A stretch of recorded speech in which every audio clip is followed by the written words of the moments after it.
Party అధ్యక్ష అంతర్గత వేదికలలో అనేక సందర్భాలలో నేను ప్రశ్నిస్తే అధ్యక్ష నా మీద కక్ష కట్టారు అధ్యక్ష. కేసీఆర్ గారు చుట్టూ ఉన్నటువంటి కొందరు వ్యక్తులు తప్పక చెప్తున్నాను అధ్యక్ష ఈ మాట. ఎందుకంటే భారతదేశ రాజ్యాంగం ప్రకారం రాజకీయ పార్టీలు ఏవైనా కూడా ప్రజలకు ఒక దిక్సూచిగా నిలవాలి అధ్యక్ష, ప్రజలకు ఒక దారిదీపంగా నిలవాలి. పార్టీలోనే అంతర్గత ప్రజాస్వామ్యం లేకపోతే రాష్ట్రంలో ఎట్లా ప్రజాస్వామ్యం ఉంటుందనే విషయాన్ని కూడా మనందరం గమనించాలి. కాబట్టి మాట చెప్తా ఉన్నాను అధ్యక్ష. మరి కక్షగట్టి నన్ను ప్రశ్నించినందుకు పార్టీ నుండి బయటకు పంపించారని చెప్పక తప్పదు అధ్యక్ష. అధ్యక్ష, మొదటి సంవత్సరం నుంచే రాష్ట్ర స్థాయి నిర్ణయాలలో ఎక్కడ కూడా నా పాత్ర లేకుండా కట్టుబడి చేస్తున్నారు అధ్యక్ష. ఇవాళ ఆనాడు బాధపడ్డా ఇవాళ నేను సంతోషపడతా ఉన్నా అధ్యక్ష. ఎందుకంటే అధ్యక్ష, ధర్నా చౌక్ రద్దు చేయడం అనేటటువంటిది ప్రజాస్వామిక హక్కుల్ని కాలరాయడంలో మొదటి మెత్త అధ్యక్ష. ఆనాడు ఇంటర్నల్గా ఎంత ప్రొటెస్ట్ చేసినా కూడా రాష్ట్రం వచ్చింది, ఇప్పుడు ధర్నాలు ఎందుకు, దరఖాస్తులు లేవు, ధర్నాలు లేవు, అన్ని పనులు చేసి పెడతామని చెప్పుకుంటూ వెళ్ళడం జరిగింది అధ్యక్ష.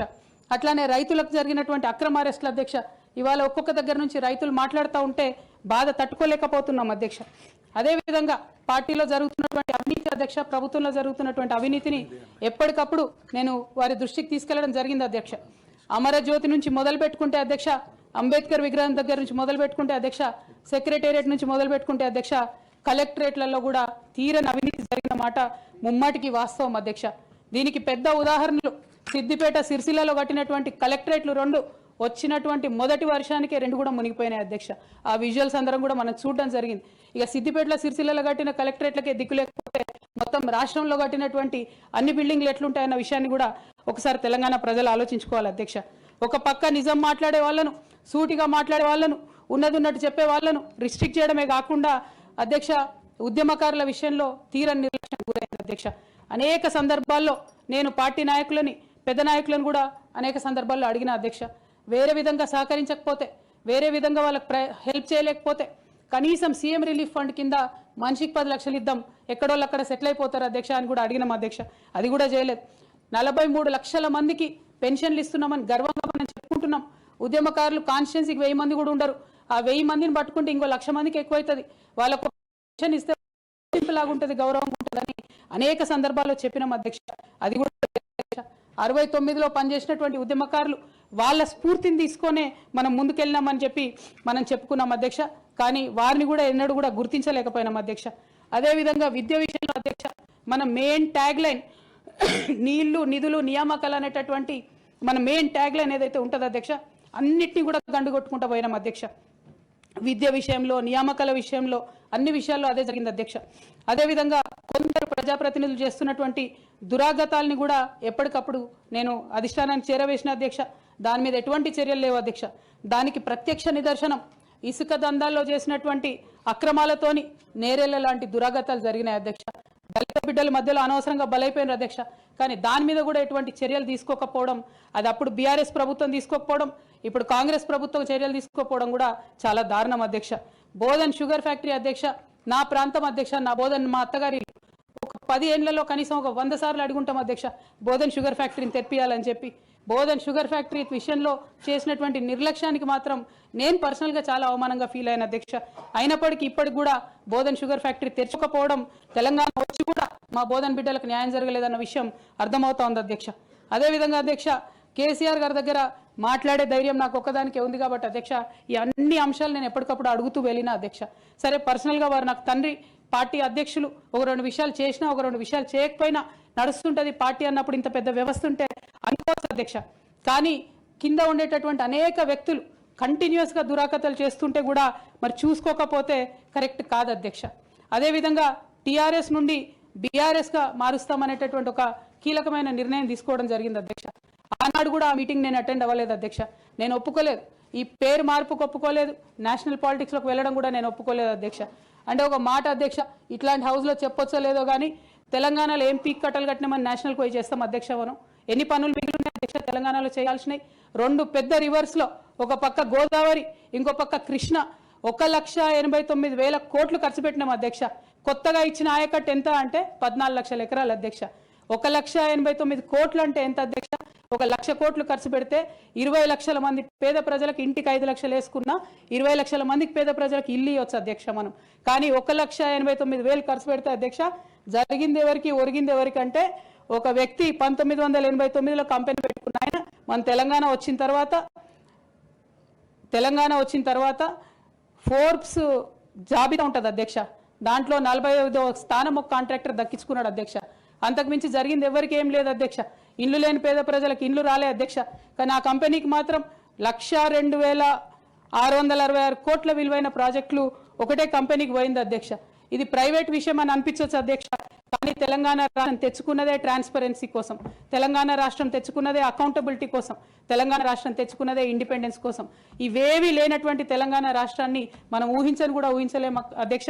చూసుకుంటూ ఊరుకోవడం కూడా సరికాదు అధ్యక్ష. అదేవిధంగా అధ్యక్ష, ఇంకో పక్క తెలంగాణను పదే మోసం చేస్తున్నటువంటి భారతీయ జనతా పార్టీ అధ్యక్ష, ఒక్క ప్రాజెక్ట్ కూడా నేషనల్ ప్రాజెక్ట్ హోదా ఇయ్యలేదు అధ్యక్ష. ఒక్కటంటే ఒక్కటి కూడా విభజన హామీలు అమలు చేయలేదు అధ్యక్ష. IITR లాంటి సంస్థ మన దగ్గర వస్తే ఎంతో మంది యువకులకు ఉద్యోగాలు వచ్చాయి అధ్యక్ష. అవి పర్సనల్గా ఇవ్వకుండా ఆపారు అధ్యక్ష.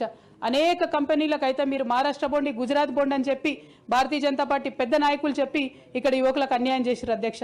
భారతీయ జనతా పార్టీ మీద ఎడతెగని పోరాటం నేను చేశాను అధ్యక్ష. అది పార్లమెంట్లో మాట్లాడడం కావచ్చు, బయట మాట్లాడడం కావచ్చు, అనేక అంశాల మీద కొట్లాడడం కావచ్చు అధ్యక్ష.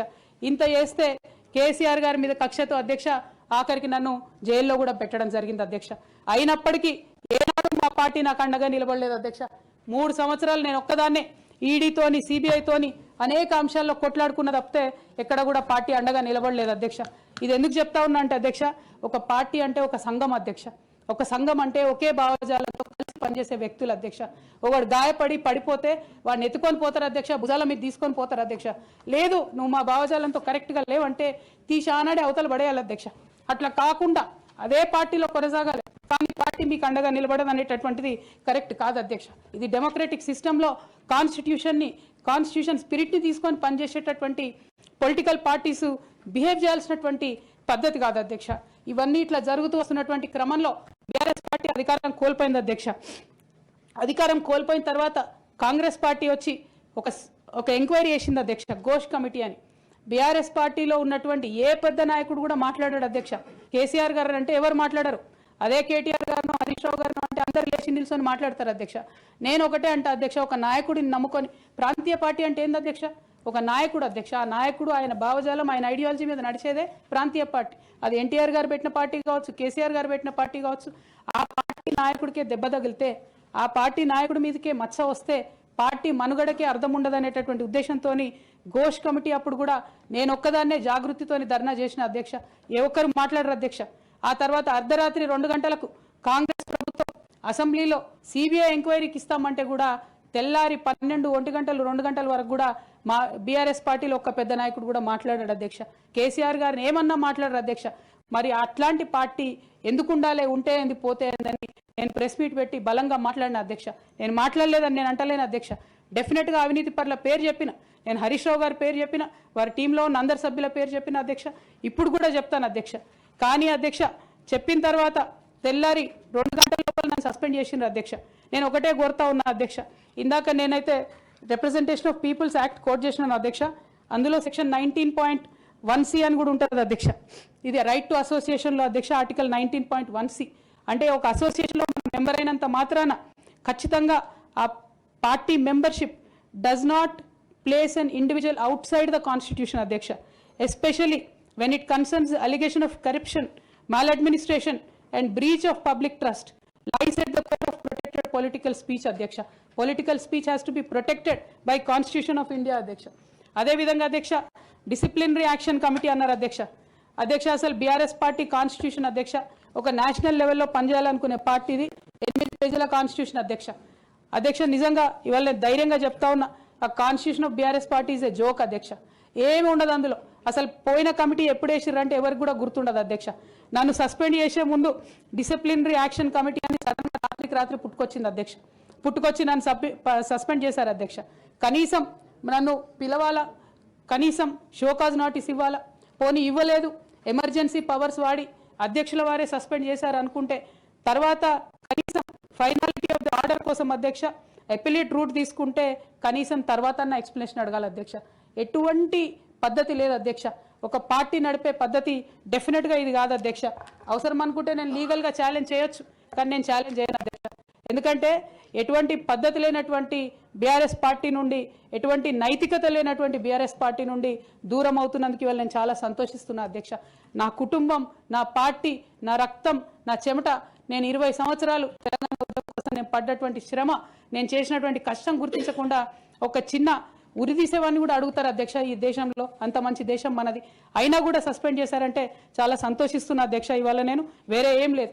అయితే కాంగ్రెస్ పార్టీ అధ్యక్ష నా సస్పెన్షన్ని పొలిటికల్గా వాడుకోవాలని ఈ బీఆర్ఎస్ పార్టీలో వచ్చినటువంటి చీలికలను చాలా పెద్ద ఎత్తున వాళ్ళు ప్రమోట్ చేస్తూ ఉన్నారు అధ్యక్ష.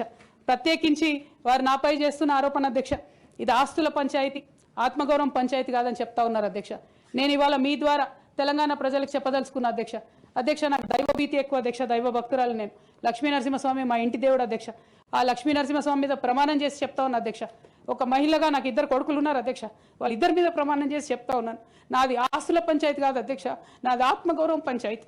నేను ఏ విషయమైనా, ఉద్యమకారుల విషయమైనా, బీసీల విషయమైనా, మహిళల విషయమైనా ఏదైనా నిలదీసి అడిగినా అధ్యక్ష, రేపు కూడా అడుగుతా అధ్యక్ష.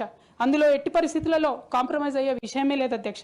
ఈ సందర్భంగా తమరు కూడా నేను ఒక మాట చెప్తా ఉన్నా అధ్యక్ష.